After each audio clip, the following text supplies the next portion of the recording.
अस्सलाम वालेकुम everyone, this is D2 exercise 1A question number 9 हम इसका कर रहे हैं, जिसमें डायरेक्ट प्रोपोर्शन वाले क्वेश्चन हैं हमारे पास।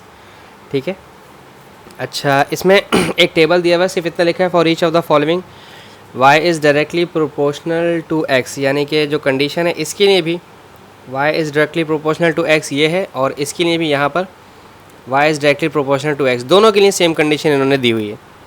अच्छा, पहले इस टेबल को उठाते हैं, इस टेबल से कंसिडरेशन लेते हैं और फिर देखते हैं हम कहाँ क्या कर सकते हैं। ठीक है, जैसे यहाँ पर हमारे पास x भी गिवन है, y भी गिवन है। आप जानते हैं अगर कभी भी दो वैल्यूज़ आपस में डायरेक्टली प्रोपोर्शनल हो तो उसके लिए आपको हमेशा like y is directly proportional to x है, तो जब आप डायरेक्टली प्रोपोर्शनल का साइन हटाते हैं तो y इक्वल्स टू एक अल्फ़ाबेट जिसे हम कांस्टेंट कहते हैं वो लग जाता है। ठीक है, अब यहाँ पर आपके पास x 24 है और y 6 है। ठीक है, x 24 एंड y 6, आपने ये वैल्यू प्लेस कर दी ताकि आप k कांस्टेंट की वैल्यू निकाल सकें और उस कांस्टेंट्स की मदद से बाकी सारी वैल्यूज़ को भी आप फाइंड आउट कर सकें।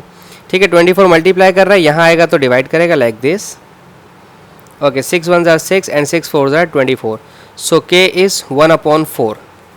क्लियर, k आपका 1/4 आ गया। अब ये सारी बार जो वैल्यूज़ हैं आपने इन वैल्यूज़ को आपने इन्हीं इक्वेशन के अंदर रखते हुए सॉल्व करना है। कैसे?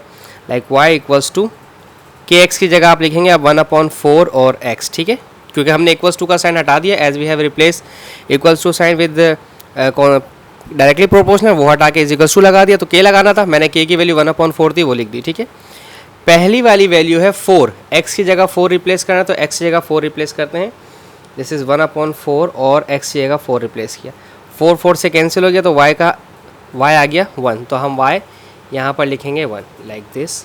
फिर दोबारा से इक्वेशन लिखेंगे y इक्वल्स टू 1/4x और x की जगह अब हमें लिखना है 20, तो हम यहाँ लिखेंगे 20, सो 4 1 ज़ा 4 और 4 5 ज़ा 20, तो अब आपके पास y आ गया 5। ये ऑलरेडी सॉल्व्ड है। अब यहाँ पर ये लिखेंगे equation y equals to 1/4x, यहाँ पर y की वैल्यू है 9, अब आपने 9 रखना है y की जगह यहाँ पर लाइक दिस 1/4x, 4 डिवाइड कर रहे हैं वहाँ जाकर मल्टीप्लाई करवाएगा तो 9 4 ज़ा 36। ठीक है, सो x आपके पास आ गया यहाँ पर 36।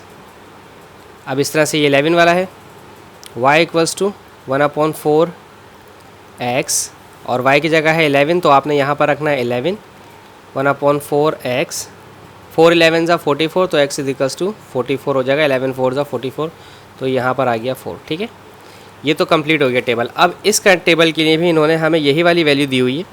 ठीक है, y is directly proportional to x। अब वैल्यूज़ हमारे पास ये डिफरेंट है थोड़ी सी, यहाँ पर 2 है 3 है, हम इसकी मदद से सबसे पहले इसकी मदद से इसका कांस्टेंट निकालें। यहाँ पर 1/4 इस्तेमाल नहीं कर सकते क्योंकि यहाँ पर जो कांस्टेंट की दो वैल्यूज़ दी हुई थी हमें x और y की, वो 24 6 था तो उसका k कांस्टेंट डिफरेंट बना। इसी तरह से इसका भी k कांस्टेंट डिफरेंट बनेगा। ठीक है, हम इसका k कांस्टेंट बनाते हैं, पहले k कांस्टेंट की वैल्यू निकालें।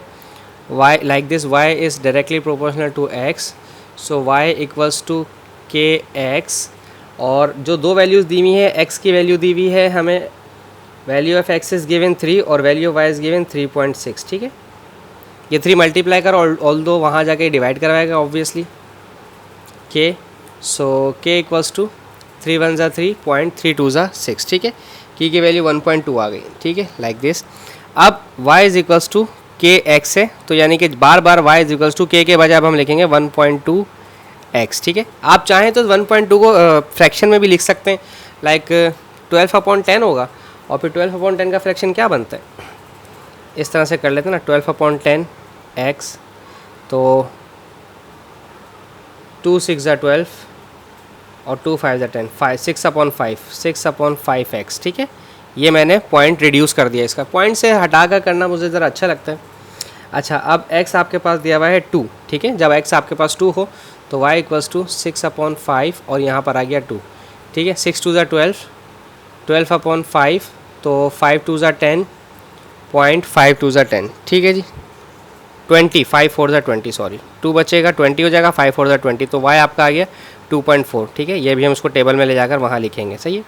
अच्छा, फिर हमारे पास था x इज इक्वल्स टू 5.5। ठीक है, अब x हमारे पास 5.5 है, इक्वेशन में लिखेंगे y इज इक्वल्स टू 6/5 और यहाँ पर है 5.5। ठीक है, इसको काटेंगे इससे, 5 1 ज़ा 5, 0.5 1 ज़ा 5, तो ये हो गया 6.6। ठीक है, y इज इक्वल्स टू 6.6, इसे सेव कर लेते हैं, बाद में लिखेंगे वैल्यू में। अब y है, y इज इक्वल्स टू 9.6, ठीक है।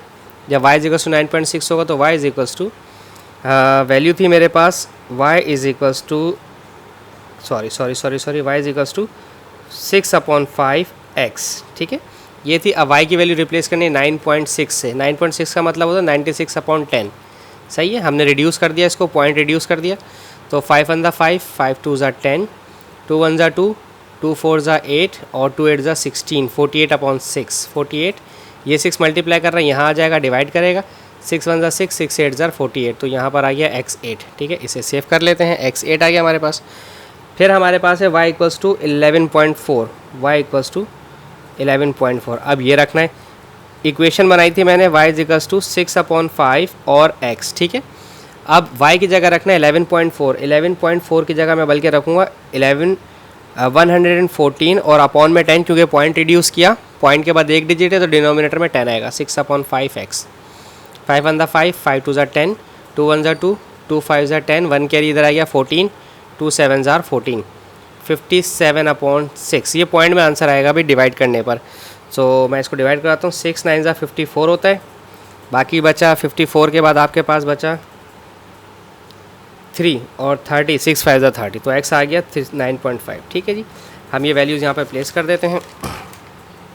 जब 2 था मेरे पास तो इसका आंसर आया था 2.4, जब 5.5 था हमारे पास तो इसका आंसर आया था 6.6, जब 9.6 था तो इसका आंसर आया था हमारे पास x का 8, और जब 11.4 था तो इसका आंसर आया था हमारे पास 9.5, ठीक है। सो बस ये क्वेश्चन यहाँ ख़त्म हो जाता है। आई होप आपको समझ आया हो। Thank you so much for watching my channel. अल्लाह हाफिज़।